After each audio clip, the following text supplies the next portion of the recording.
എൻ്റെ ട്യൂഷനൊക്കെ കഴിഞ്ഞിട്ട് വന്നിട്ടുള്ള ഒരു ഈവനിങ് റൂട്ടീനാണ് കേട്ടോ കാണിക്കുന്നത്. ഇന്ന് നല്ലപോലെ പൊടിയടിച്ച് ടാൻ അടിച്ചിട്ടാണ് വന്നത്. അതുകൊണ്ട് തന്നെ ഞാൻ വിചാരിച്ചിരുന്നു എന്തായാലും ഒരു ഫേസ് പാക്ക് ഇടണം എന്ന്.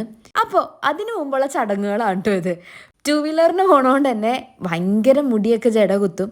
ആ ജട തീർക്കാൻ തന്നെ കുറച്ചധികം സമയം എടുക്കും. ഞാനിങ്ങനെയാണ് കേട്ടോ ജട മാറ്റാറ്. പെട്ടെന്ന് എളുപ്പം മാറ്റാൻ പറ്റാറുണ്ട് താഴത്തുനിന്ന് മേളിലോട്ട് ഇരി വരുമ്പോഴത്തേനും. അങ്ങനെ എളുപ്പം ജടയൊക്കെ തീർത്തു, മുടിയൊക്കെ കെട്ടിവെച്ചു. ജട തീർക്കാൻ പോയിട്ട് കുളിക്കാൻ പോലൊരു മൂടില്ല എന്നുള്ള എൻ്റെ മുഖത്തുള്ള എക്സ്പ്രഷൻ കണ്ടപ്പോൾ തന്നെ എല്ലാവർക്കും മനസ്സിലായിട്ടുണ്ടാവും അല്ലേ. എൻ്റെ മുഖത്ത് പിന്നെ കുറച്ച് അതിഥികളും വന്നിട്ടുണ്ട് കേട്ടോ. കണ്ടില്ലേ മുഖത്ത് ബൾബ് പോലെ കത്തിക്കുന്നത്. മിനിമം ഒരു 1.5 ആഴ്ചയെങ്കിലും ആ കുരൻ്റെ മുഖത്ത് ഉണ്ടാവും കേട്ടോ. അതിൻ്റെ പാടൊക്കെ ഒന്ന് പോയി വരുമ്പോഴത്തേനും അടുത്ത അതിഥി വന്നിരിക്കും കേട്ടോ അവിടെ. അങ്ങനെ ഞാൻ കുളിച്ച് വന്നു.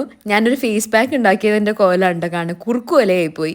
ഫേസ് പാക്കിനായിട്ട് ഞാൻ കാപ്പിപ്പൊടി അരിപ്പൊടിയും വെള്ളം മാത്രമേ എടുത്തുള്ളൂ. കുറച്ച് തിക്കായി പോയി ഉണ്ടാക്കി വന്നപ്പോൾ അതൊന്ന് ലൂസാക്കാൻ വേണ്ടിയിട്ടൊന്ന് കുറച്ച് വെള്ളം ഒഴിച്ചതാണ്. പിന്നെ കുറുക്ക് പോലെയായി പോയി. പിന്നെ കുറച്ചുകൂടി അരിപ്പൊടി ഇട്ടാണ് ഞാൻ അഡ്ജസ്റ്റ് ചെയ്തത്.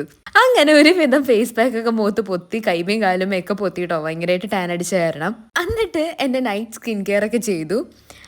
ഇന്ന് ഞാനിട്ട പാക്ക് ഭയങ്കര സിമ്പിളായിട്ടുള്ള ഭയങ്കര അഫോർഡബിൾ ആയിട്ടുള്ള ഒരു ഫേസ് പാക്കാണ്. എല്ലാവരുടെ വീട്ടിലുണ്ടാവും കോഫി പൗഡറും അല്ലെങ്കിൽ ഇപ്പോൾ അരിപ്പൊടി എന്ന് പറയുന്നത്. കോഫി പൗഡർ 2 രൂപയ്ക്ക് നമുക്ക് ബ്രൂവിൻ്റെ മേടിക്കാനും കിട്ടും. അത്രയും അഫോർഡബിൾ ആയിട്ടുള്ളതാണ്. എല്ലാവരും ഒന്ന് ട്രൈ ചെയ്യണേ. വിശക്കുന്നു. അങ്ങനെ ഫുഡൊക്കെ കഴിച്ച് പഠിക്കാനുള്ളതൊക്കെ ചെയ്ത് പിന്നെ ഞാൻ കിടന്ന് ഉറങ്ങിട്ടോ. അങ്ങനെ ഒരു ഈവനിങ് കടന്നു പോയി. അപ്പോൾ എന്തായാലും ഇന്നത്തേക്ക് ഇത്രയുള്ളൂ. Next video by.